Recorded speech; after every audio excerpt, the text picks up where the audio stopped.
For a while, I was convinced that getting a girlfriend was one of those things that happened to everyone except me. And before you say it, yes, I know how dramatic that sounds. But trust me, if you've ever spent a Friday night scrolling through Instagram watching people post cute couple photos while you're eating cereal at 11 p.m., you know exactly what I'm talking about. I wanted a girlfriend, not in the weird, I need validation from women way that internet dating coaches talk about. I just wanted someone to talk to, someone to text when something funny happened, someone who actually knew what was going on in my life. Instead, I had a screen, and unfortunately, my screen had opinions. Everywhere I looked, there was another guy telling me the secret. Get richer, get taller, get stronger, get more confident. Learn psychology, learn texting, learn body language, learn how to communicate, learn how to flirt. At one point, I think I spent more time learning about dating than actually dating, which is kind of like reading 50 books about swimming while standing on the side of the pool. You're technically making progress, but you're still dry. And that was my life.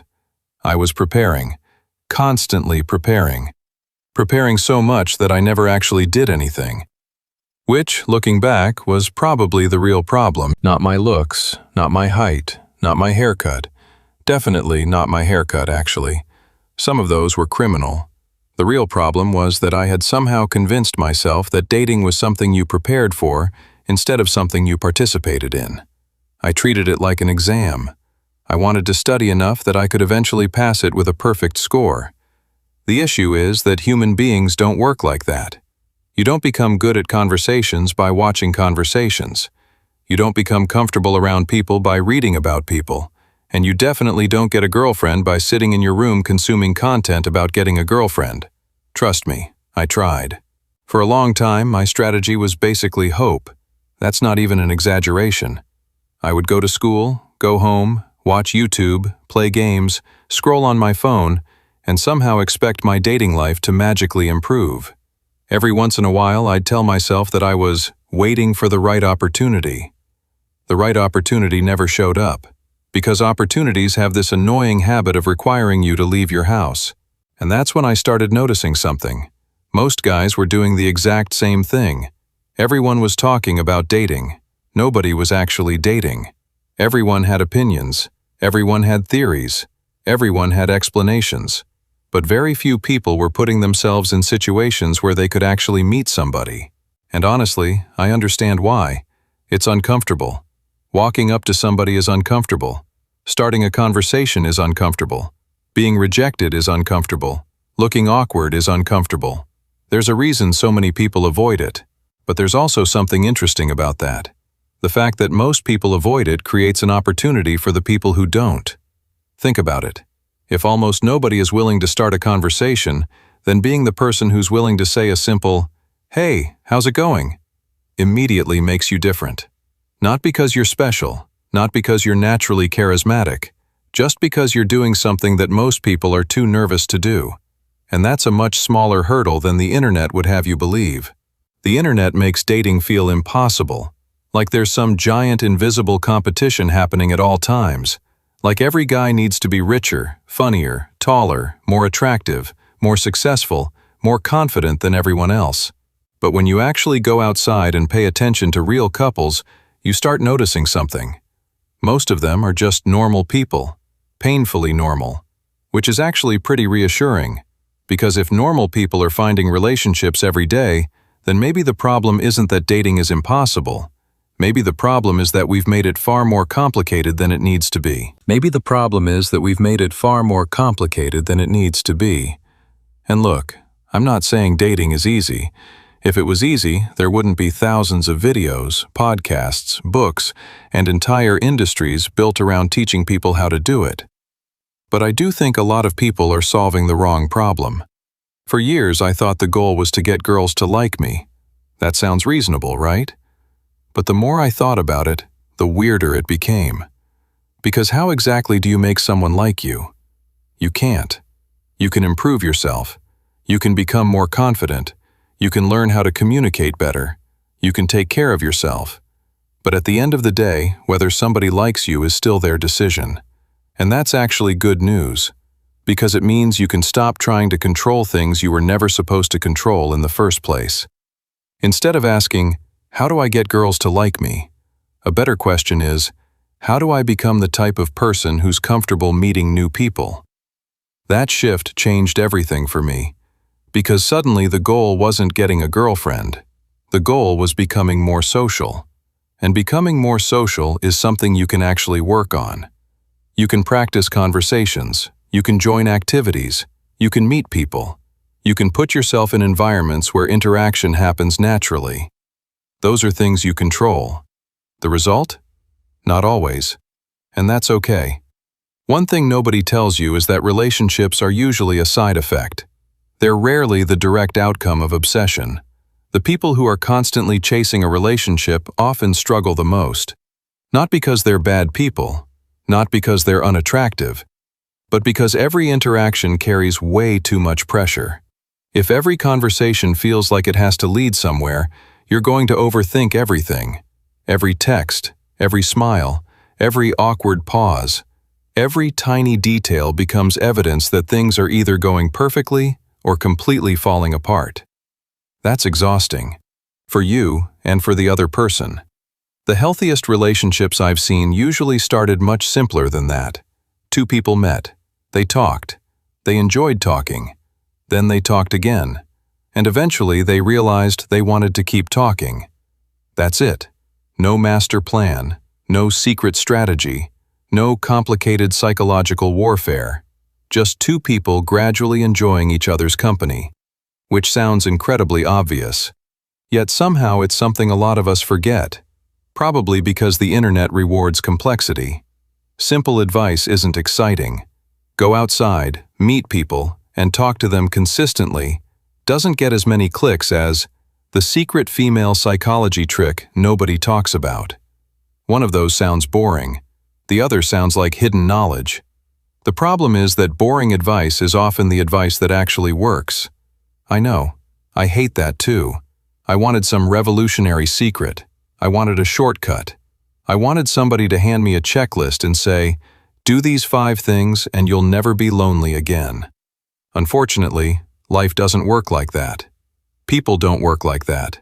Relationships definitely don't work like that. What does work is putting yourself in situations where good things are more likely to happen. Think about it like planting seeds. You don't plant a seed and then spend the next 6 hours staring at the ground demanding results. You plant it, you water it, you give it sunlight, and then you let time do its thing. Meeting people works the same way. You show up, you start conversations, you become a familiar face, you build connections, and eventually some of those connections become friendships, some become opportunities, and occasionally one becomes something much more meaningful. But none of that can happen if you're sitting at home waiting for life to start. And that's where a lot of people get stuck. Not because they're lazy, not because they don't care, but because they've accidentally built a lifestyle where meeting new people is almost impossible. Think about the average day. Wake up, go to school or work, come home, eat, watch videos, scroll for a while, sleep, repeat. There's nothing wrong with that routine. The problem is that if you repeat it long enough, your social circle becomes frozen in time. You keep seeing the same people, you keep talking to the same people, and eventually you wonder why nothing new is happening. The answer is because nothing new can happen. You haven't created any opportunities for it. One thing that helped me understand this was realizing that relationships don't appear out of nowhere. Every relationship starts with proximity. At some point, 2 people ended up in the same place often enough to notice each other. That's literally how most friendships and relationships begin. Not magic, not destiny, proximity. And once I understood that, my focus changed completely. Instead of asking, "How do I get a girlfriend?" I started asking, "Where do people actually spend time?" It's a surprisingly useful question, because different environments attract different kinds of people. Someone who spends every Saturday morning at a hiking trail probably has a different lifestyle than someone who spends every Saturday morning recovering from a night out. Neither is right or wrong. They're just different. And if you know the type of person you're hoping to meet, it makes sense to spend time in places where those people naturally exist. This sounds incredibly obvious when you say it out loud. Yet for years, I completely ignored it. I kept trying to force myself into environments I didn't even enjoy. And because I didn't enjoy them, I never stayed long enough to build any real connections. That's another mistake people make. They go somewhere once. Nobody talks to them. They leave. And then they decide the whole thing doesn't work. Imagine going to the gym one time and being upset that you don't look different. That's basically what a lot of people do socially. The first visit isn't where the magic happens. The second isn't either. Usually it's the 10th or the 20th. It's when people start recognizing you. It's when conversations stop feeling forced. It's when you become part of the environment instead of just passing through it. The funny thing is that humans are weirdly predictable. We trust familiarity. We feel comfortable around things we've seen before. And the more often people see you, the easier it becomes for interaction to happen naturally. That's why consistency is such a massive advantage. Not because it's exciting, because it's rare. Most people quit too early. Most people disappear after one awkward experience. Most people never stay around long enough for things to get easier. So if you take one thing away from this video, let it be this. Stop looking for the perfect place. Stop looking for the perfect strategy. Stop looking for the perfect opening line. Start looking for opportunities to become a regular somewhere, because being consistently present is infinitely more powerful than being occasionally impressive. And honestly, that realization removed a huge amount of pressure from my life. I no longer felt like every interaction needed to change my future. I didn't need every conversation to become a date. I didn't need every person to like me. I just needed to keep showing up. And once I started doing that, meeting people stopped feeling like a mission. It started feeling like something that naturally happened while I was living my life, which, ironically, is probably how it was supposed to work the whole time. Now, before you get excited and think you've cracked the code, there's something we need to talk about. Because putting yourself around people is one thing. Actually talking to them is another. And for a lot of people, that's where everything falls apart. I know, because it definitely fell apart for me. The first time I tried to start a conversation with someone I found attractive, I spent so much time thinking about what I was going to say that I completely missed the opportunity to say anything at all. I wish I was joking. I remember standing there mentally rehearsing different versions of the same sentence, while the person I wanted to talk to eventually finished what they were doing and left. Great job. Outstanding performance. Really showed off my social skills there. The problem was that I thought conversations were supposed to be impressive. I thought I needed to say something clever, something memorable, something that would immediately make the other person interested in talking to me. But when you pay attention to how normal people interact, that's almost never what happens. Most conversations start with absolutely nothing. They're boring, they're simple, they're forgettable, and that's exactly why they work. Nobody walks into a coffee shop and hears, "Hello, fellow human. Shall we engage in a meaningful exchange of ideas today?" That's not real life. Real life is, "Hey, is this seat taken? Do you know what time this starts? Have you been here before?" That's it. That's how most interactions begin. And the reason those simple questions work is because they don't feel like a performance. They're natural. People can tell when you're trying to impress them. They can also tell when you're just talking to them. And surprisingly, the second option tends to work much better. Something else I learned way later than I should have is that confidence is often misunderstood. Most people think confidence means never feeling nervous. That's not confidence. That's either ignorance or a superpower. Real confidence is feeling nervous and doing the thing anyway. Every socially confident person you've ever met has experienced awkward moments. Every one of them. The difference is that they don't treat awkwardness like a catastrophe. They treat it like weather. It happens. It's uncomfortable. Then it passes. Meanwhile, I used to replay every awkward interaction for weeks. I'd be lying in bed at 2 a.m., remembering something weird I said 6 months earlier. as if the other person had dedicated their life to thinking about that moment too. They hadn't. Nobody cares as much as we think they do. Most people are too busy worrying about themselves, and honestly, that's one of the most freeing realizations you can have. The spotlight isn't on you. It never was. People aren't analyzing your every move. They're trying to figure out whether they look awkward too. Once you understand that, conversations become a lot less intimidating, because suddenly you're not performing, you're participating, and that's a huge difference. Participation is easy. Performance is exhausting. One requires curiosity, the other requires perfection, and perfection is a terrible goal when you're dealing with people. People aren't perfect, conversations aren't perfect, relationships definitely aren't perfect. So stop waiting until you feel ready. Ready is a myth. Most good things in life happen before you feel prepared for them. You apply before you feel qualified. You start before you feel confident. You try before you feel ready. And somewhere along the way, you become the person you were waiting to be. That's how growth usually works, not before action, after it. Which means, if you're waiting for some magical moment where every insecurity disappears and socializing becomes effortless, you're going to be waiting for a very long time. The better approach is to start small. Talk to more people. Not just people you're attracted to, people in general. The cashier, the barista, the guy sitting next to you, the person walking their dog, anyone. Because every conversation is practice, and practice has a funny way of making impossible things feel normal. What feels terrifying today can become completely ordinary 6 months from now, but only if you actually do it. And that's the part nobody can do for you. No video, no book, no course, no productivity system. At some point, you have to close the video, put down the phone, and go live your life. I know that's a very inconvenient ending for a YouTube video, but it's true. The goal was never to learn how to get a girlfriend. The goal was to build a life where meeting someone becomes possible. And when you focus on that instead, something interesting happens. Even if you don't find a relationship immediately, your life still gets better.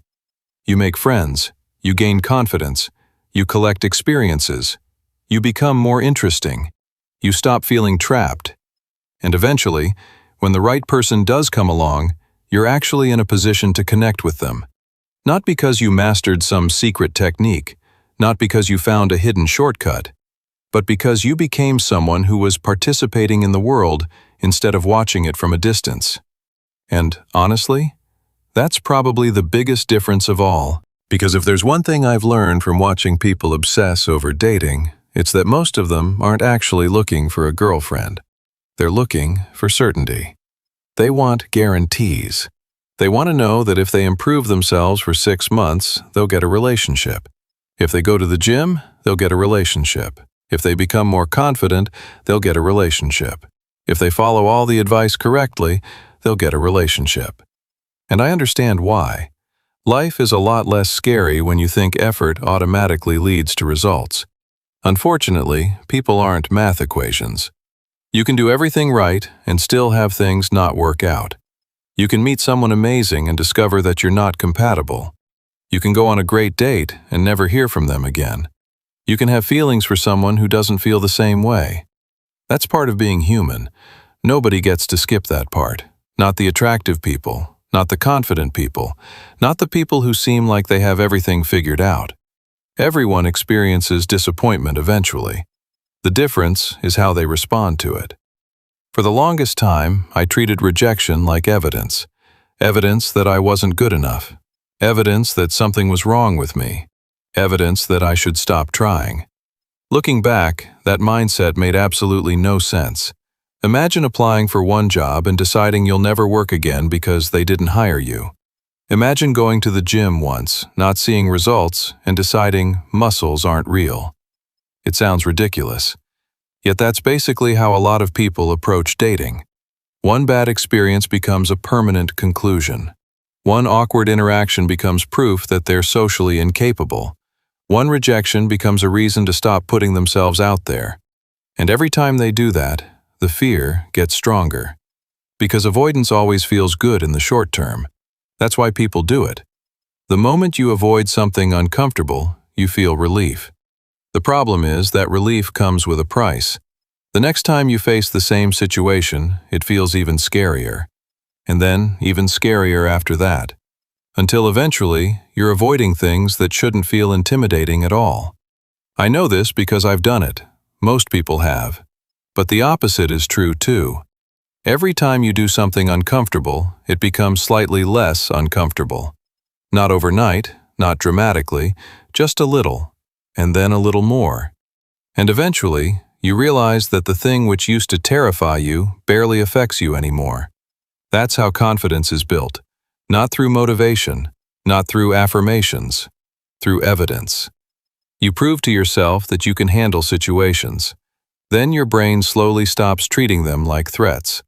Which is why I think one of the best goals you can have isn't getting a girlfriend. It's becoming the kind of person who can comfortably talk to anyone. Because that skill helps with everything. Friendships, relationships, jobs, networking, life in general. And unlike getting a specific outcome, that's completely within your control. The funny thing is that when you stop obsessing over results, you often get better results. Because people can feel desperation. They can feel pressure. They can feel when every interaction has hidden expectations attached to it. On the other hand, they can also feel when somebody is genuinely relaxed, when somebody is genuinely interested, when somebody enjoys talking without needing anything in return. Those people are rare, and because they're rare, they're memorable. So if you've watched this entire video hoping I'd give you some secret formula, I'm sorry, I don't have one. I don't think anyone does. What I do know is this: spend less time trying to become attractive to everyone. Spend more time becoming interesting to yourself. Build a life that you're excited to wake up to. Take care of yourself, develop hobbies, meet people, learn things, go places, have stories, not because it'll magically make somebody fall in love with you, but because it's a better way to live. And somewhere along the way, you'll probably realize something. The relationship was never supposed to be the entire point. It was supposed to be something that added to an already meaningful life.